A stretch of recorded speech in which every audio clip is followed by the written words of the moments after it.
Rồi, hello anh em ha. Anh em nhìn cái view này. Tôi sẽ đánh đài nha anh em. Này không có đi săn mấy con cá tra Hugo nữa, mà đi đánh đài kiếm nồi canh chua. Đó, thì tôi mới vừa set up đồ xong, chưa có phao vậy cho nghe anh em. Ghế địa hình, chưa buông dù buông bọng gì luôn á. Rồi bây giờ thì mình tiến hành mình trộn mồi anh em ơi. Anh em coi tôi trộn mồi đánh ha. Thì ở đây cá trôi nó về anh em ơi. Với lại có cá rô đồng ha, mè dinh, rô phi đồ đó. Đó, cái bùng binh ở ngoài đó là ở sông đó, chạy dài vô trong này có cái bùng binh trong này nè anh em. Ở đây là bùng binh Tăng Công Sính anh em ha. Tôi mới vừa móc cái lỗ xong bằng cái cần, bằng cái cán này. Rồi ra mồi.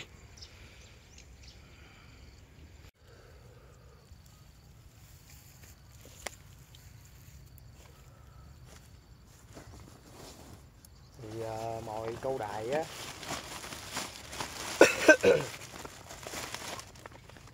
thì hôm nay tôi sử dụng cái mồi TD1 cộng TD2 anh em ha. Đây, bộ đôi TD1 TD2, tanh gan tanh tôm nè. Tơi nhện bên tôi nè anh em. Ở đây có cá trôi thì tôi sử dụng sữa bên tôi ha. Đó.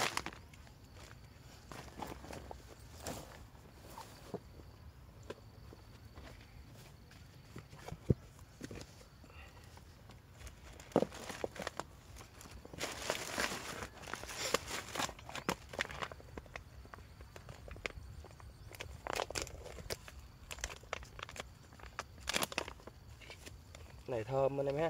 Anh em cho 2 phần này.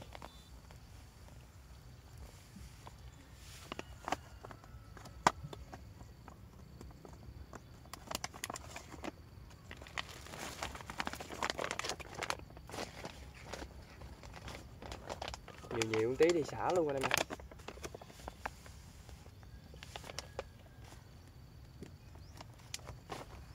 Một phần này anh em ha. 2 phần TD1, 1 phần TD2. Trong đây còn gói lẻ, vô hết luôn anh em.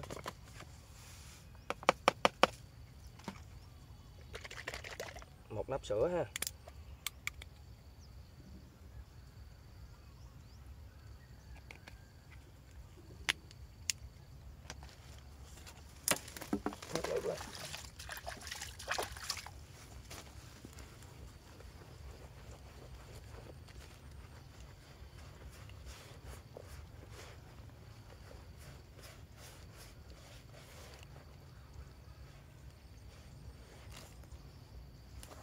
Anh em đừng có cho nó quến cục anh em ha. Nè. Anh em xào đều đừng cho nó quến cục là được, chút mình bóp lại. Nha. Đó, là nó dính thành cục gì là được anh em ha. Rồi.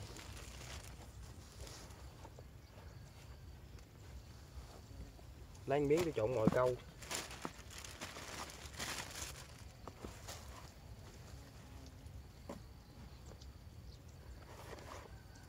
Cho tôi nhện vô.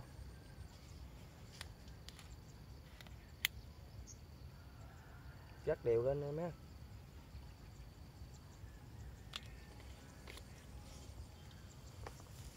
Thêm nước.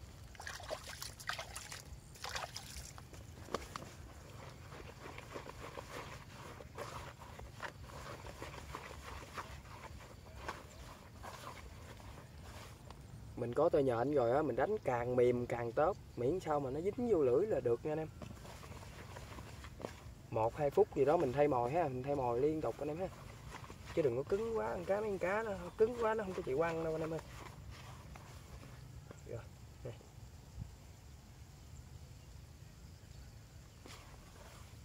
Rồi. Rồi tiến hành set up độ câu. Cái bãi đẹp gì nè anh em. Bãi đẹp gì nè, móc cái lỗ ra đẹp gì nè. Mà cá thì nó còn gì nè.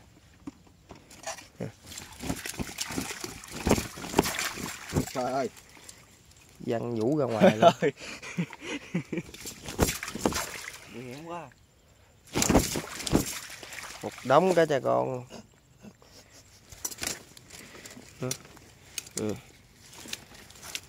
Một tụng cá cha con, cá rô thì có 5-6 con vậy, thôi thả luôn đi. Công dơ cái gọng nữa, lên chảnh kiếm lại. Thả luôn anh em. Tụng cá cha.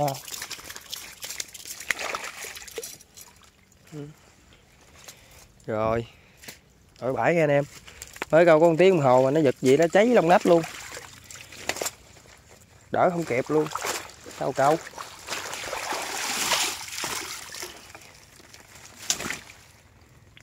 Ồ dính đây con nữa.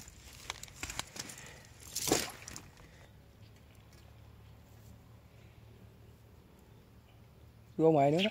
Đủ. Ê, ê. Có ấy không? Trời ơi cá dồ. Nó gáp cái vợt. Khoan từ từ để anh gáp cái vợt.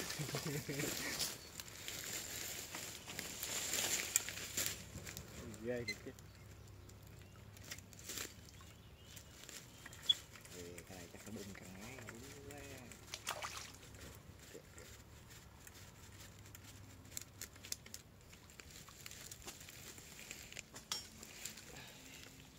Ủa?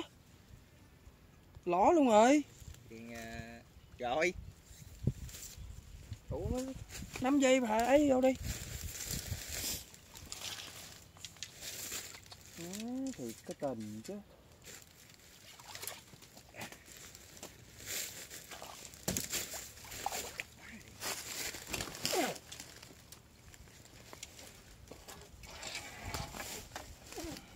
Lý vậy đã. Trời ơi dính nè.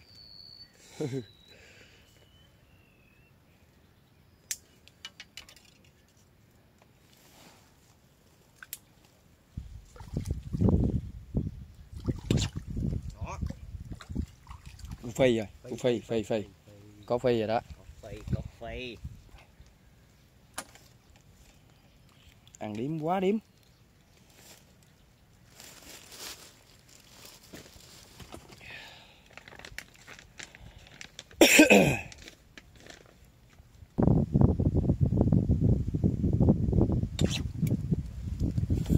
Gù, mãi gù mày con trời. Trời ơi, trời thôi luôn. Cô con mẹ luôn. Nó nhịp liên tục luôn nè. Khi nữa nè.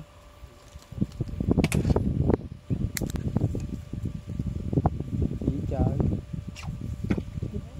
Với cá luôn.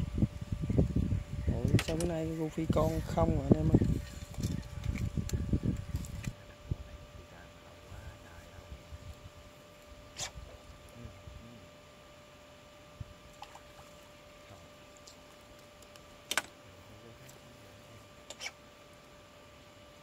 Canh này chút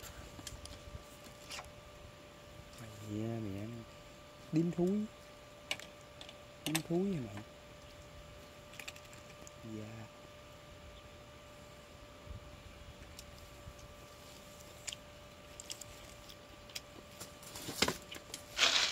chậm tí thôi chứ mà có ăn 2 con luôn.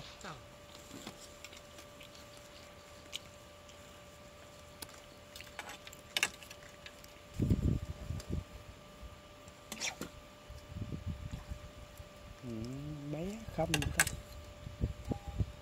chết luôn.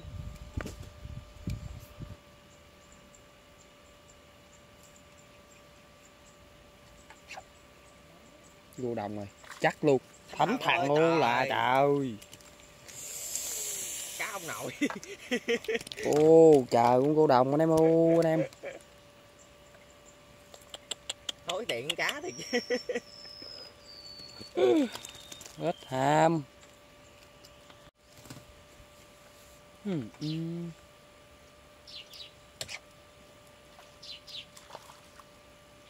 Có ký lên là vô rồi đó. Có sai vô rồi đó. Rồi.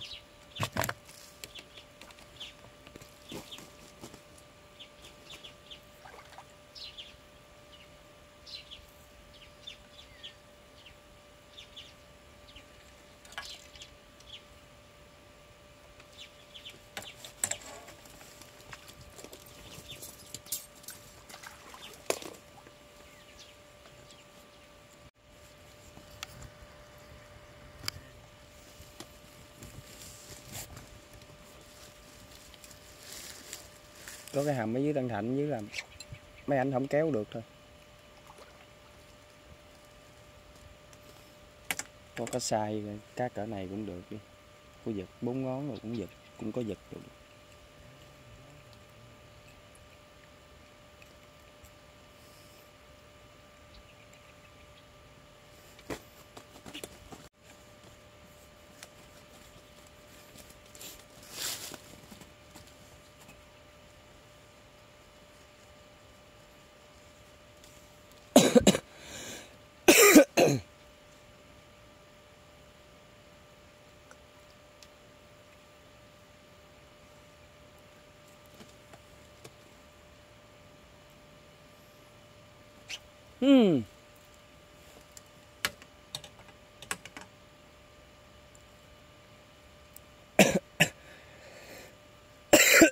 Má hò nữa. Hết thuốc rồi đó. Giả thuốc rồi đó.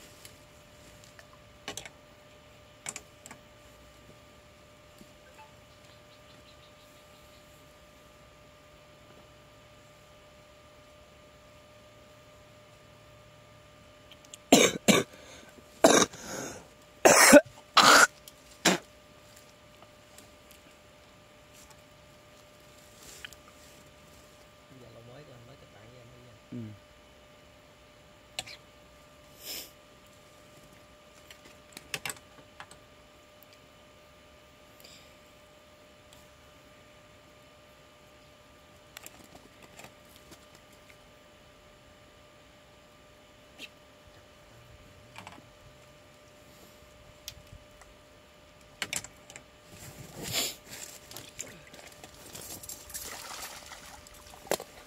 Đủ chú phơi khô rồi, đủ rồi.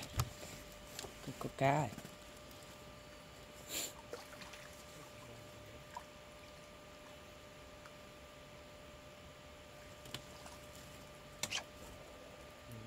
Ướt rồi, con cá cu đồng kìa. Cá cu đồng nó nổi rồi.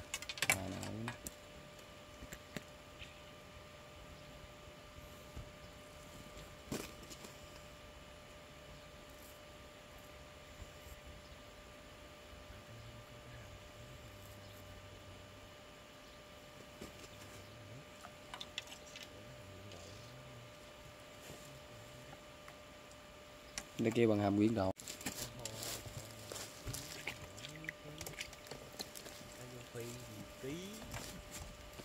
Nhớ vô hàm nó cá ký không?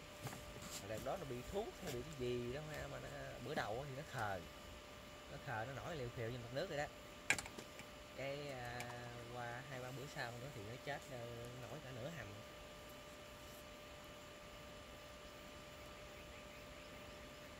Cá hô, cá mời dinh, cá lau kiếm, cá du phi nó nổi chết đầy hết trơn cả dây.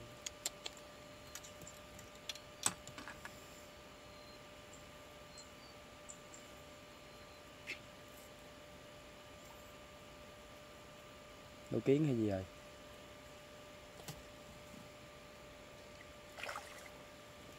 Trời, mới thấy được con. Mới thấy được con có trọng lượng.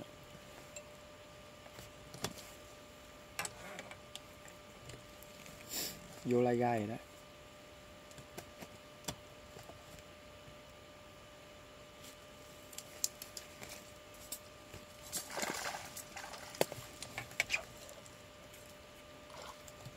Có ký lại rồi bụi. Có tinh hàng lại. Có sai có số lại rồi. Tính đâu không có sai vậy. Phi có sai rồi.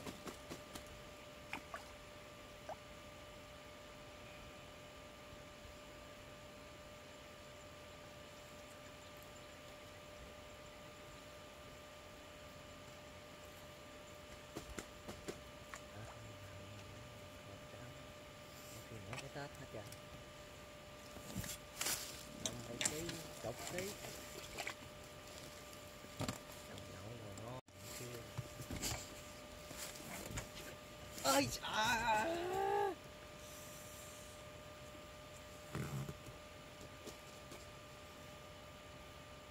Quá tử luôn.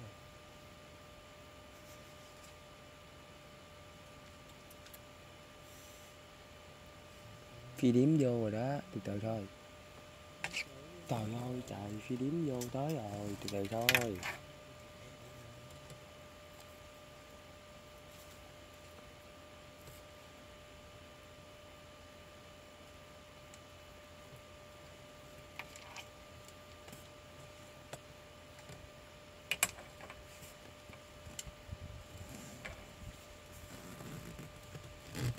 Nãy hai tay còn cầm càng, hai tay cũng càng không biết cầm cái.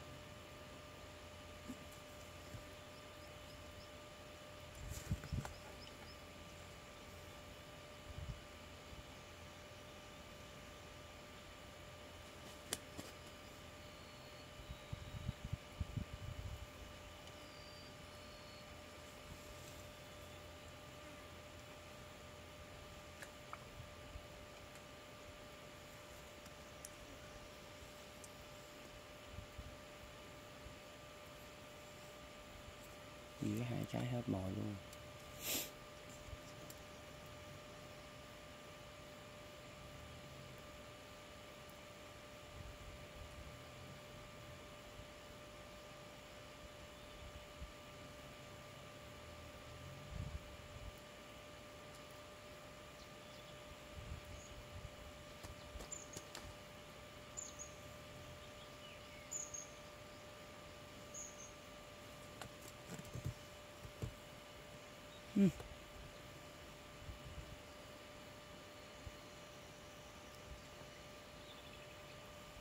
Kỳ ba.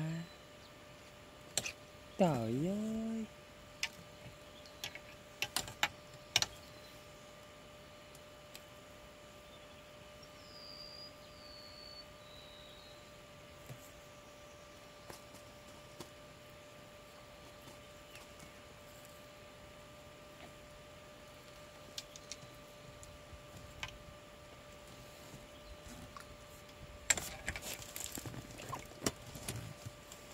Làm hoài không biết đừng đánh.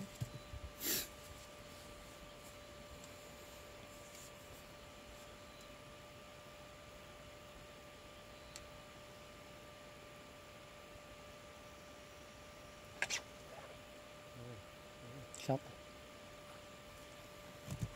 Chạy nhanh anh.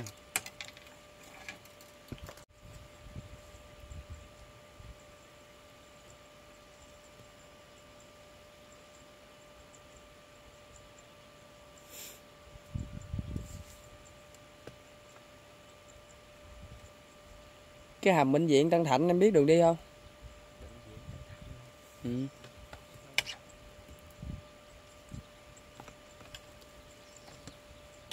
Nó kêu bệnh viện Tân Thạnh gì đó, kêu anh xuống dưới đánh. Cá cha bự lắm.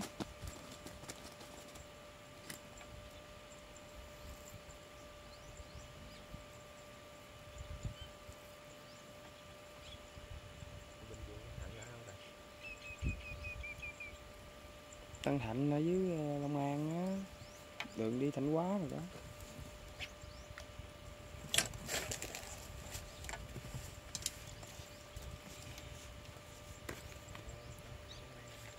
Ừ. Đường Xuân đi xuống là Tân Thạnh, Hậu Thạnh, Hậu Thạnh Tây. Tân Thạnh là Lia lịa luôn. cái gian hầm ở dưới bữa đó chạy vòng vòng 300 cây số đi về luôn. Về tối ngủ nào lấy gên. Đâu không có cá ngay cá cải.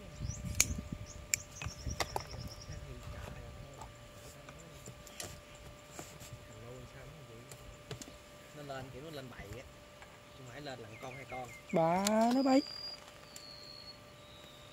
Chưa chìm lúc phao là nó quất rồi. Mà giật ngồi xuống nha.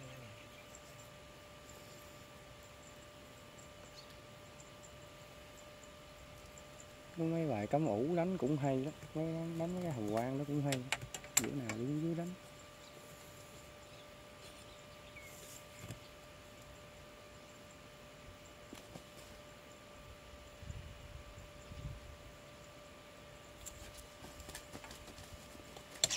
thấy không?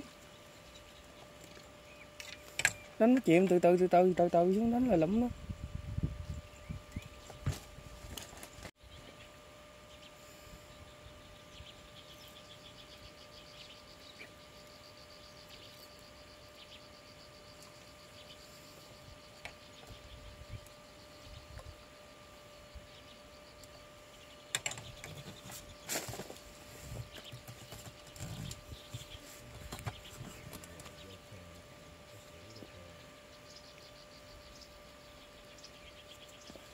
Bác chưa về hay gì? Thì anh gửi qua là em lên nhóm em tìm nó đặt chốt luôn.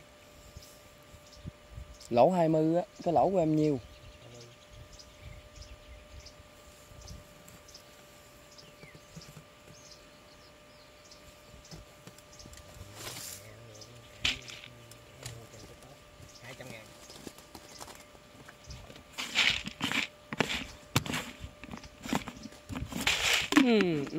Uống nước đó em nội ơi.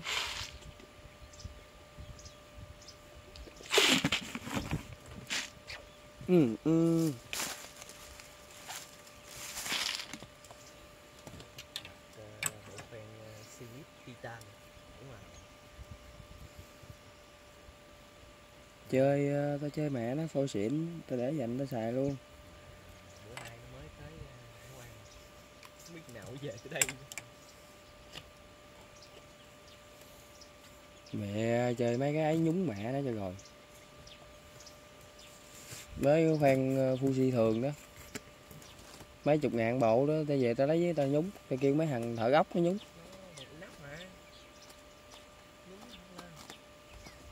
Nguyên sắt á. Mạ được kìa. Dòng phôi mình giá rẻ đó.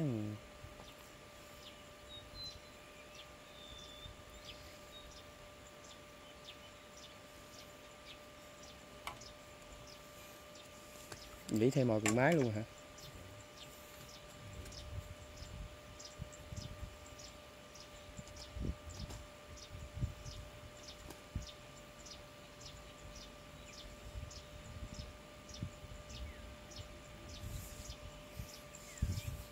Cái bộ ăn cái đường ông dễ quậy ba.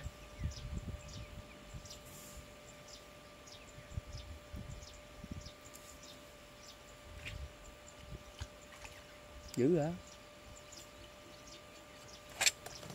Trời ơi trời.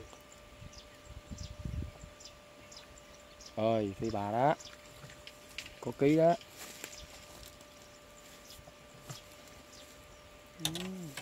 Mình đâu cần chất lượng, mình đâu cần số lượng đâu em. Cần chất lượng là được rồi.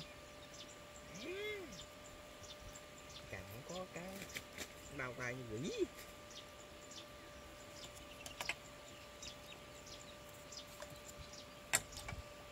Mày làm tao mắc lưỡi nha.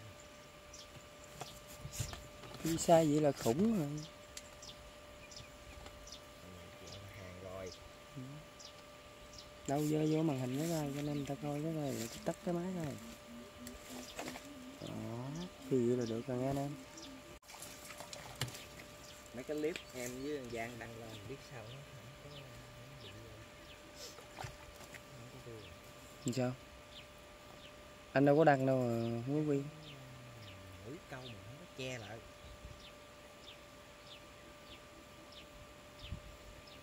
Nó bị vi phạm nên nó bớt tương tác.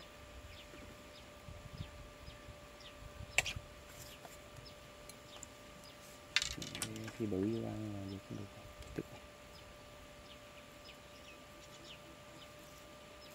Cái đó thì phải làm, phải lên cấp cút đồ làm. Mà nói chung là bây giờ hồi xưa bay đăng cái gì tùm lum hết rồi. Cái chủ đề của bay nó bị lõn. Bây giờ á làm một cái Gmail, tạo một cái Gmail. Đừng có để số điện thoại. Đừng có làm bằng cái số điện thoại mà làm bằng một cái Gmail. Tạo một cái tài khoản mới. Rồi bỏ TikTok quỹ liên kết với TikTok Shop đó đi. Liên kết với TikTok Shop. hạn chế gắn sản phẩm vô trong video thôi. Trời ơi lại trời. Đủ mẹ. Cái con gì? Phao đi đẹp thế cơ.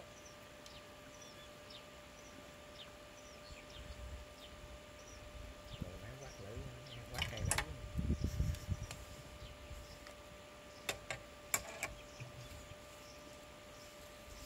Mấy cái này mấy cái lưỡi này nó dở, cái lưỡi.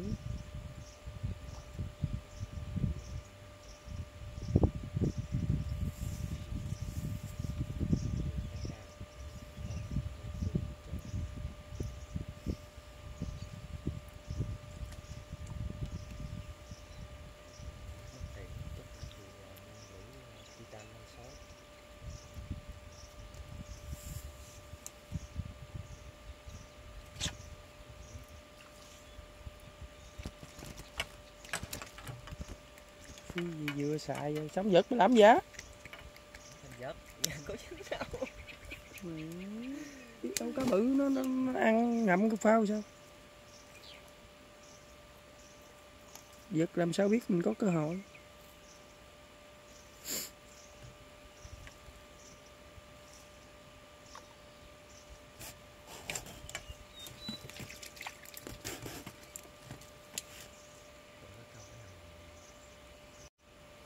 Để thấy bầy cá, bầy lùm tông mương thảy xuống giật giật đi bắt.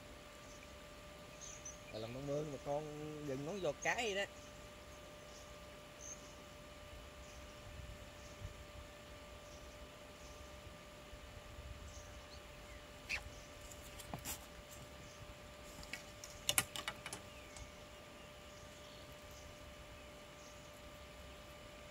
Ăn kiểu kỵ đây.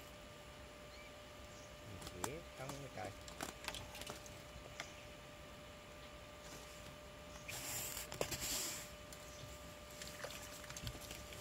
To to không đó.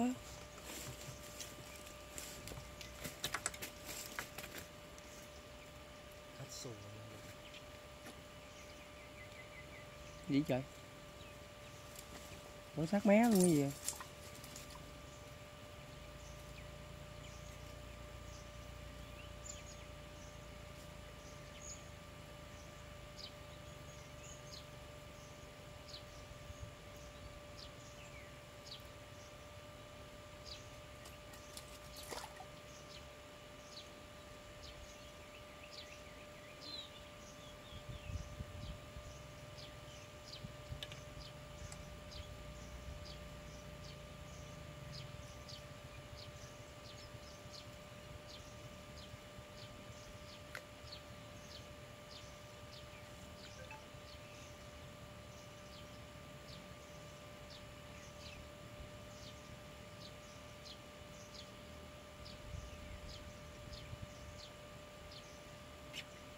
Rồi, có ký nữa rồi, có ký. Sao sao? Ồ. Ra phải vậy chứ. Ra phải sai bự nó vô rồi. Bây giờ nó ăn rồi đó anh em ơi. Thôi để mình cho anh đi. Ngậm luôn rồi. Ngậm mất tiêu luôn rồi.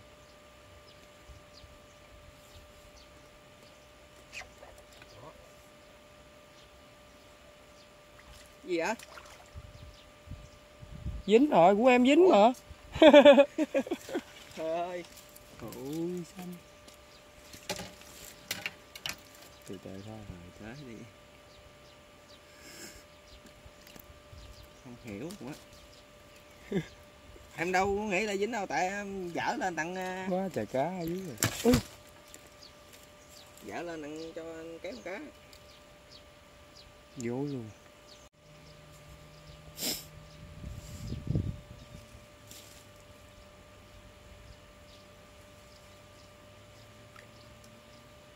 Sắp mé kiếm cua đồng rồi.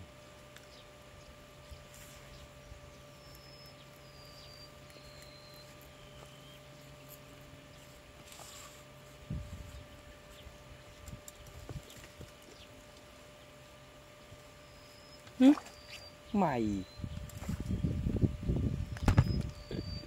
Giờ sao cũng dính nó hết trơn á. Ngửa phao cũng dính.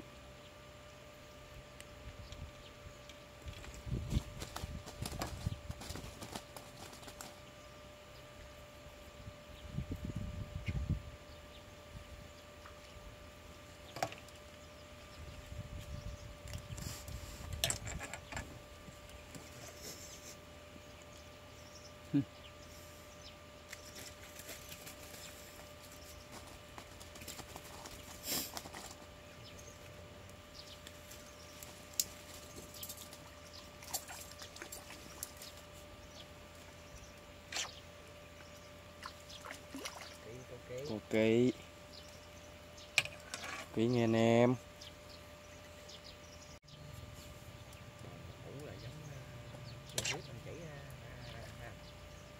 Có trứng hột vịt thúi nữa. Hột vịt thúi mà ủ đúng không? Ừ.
Má cái cá gì mà nó ngớp. Vỏ bạc đạn vậy trời. Cái lóc ngớp. Làm cái phận của nó kìa.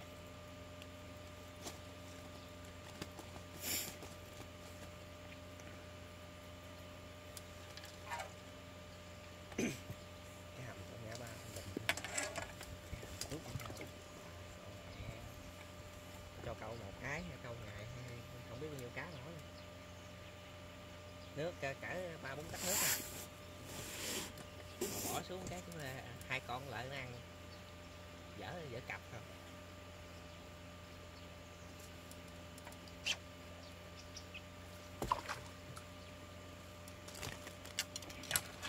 Mẹ cá gì sức môi không vậy bác? Nè. Để rồi luôn rồi đó nè, sức môi không nè nè.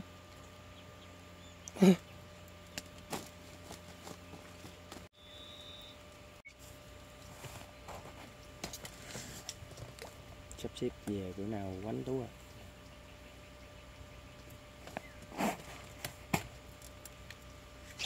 Trời ơi, cá còn đang ăn mà.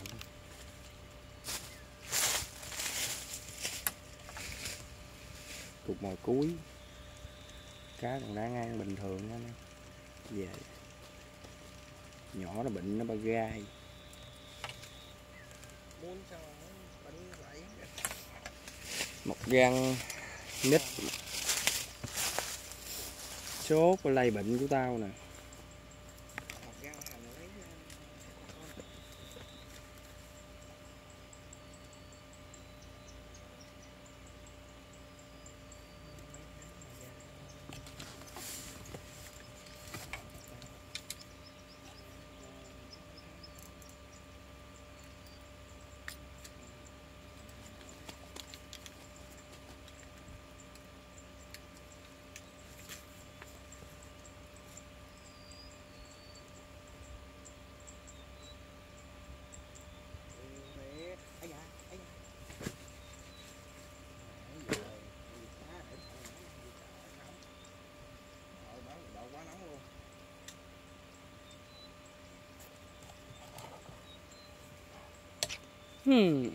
Cục cuối cũng không dính nữa. Về rồi giờ anh em tôi thu dọn về anh em ha. Con gái nó bệnh nó ba gai anh em ơi, mới có 2 giờ mấy chiều.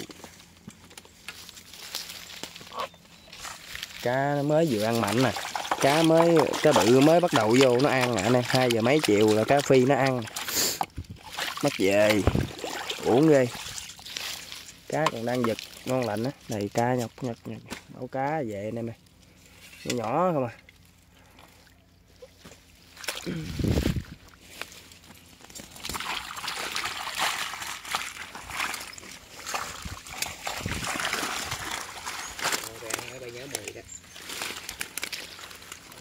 Nhớ gì nữa, gặp cắm TD1 xuống tởn luôn rồi.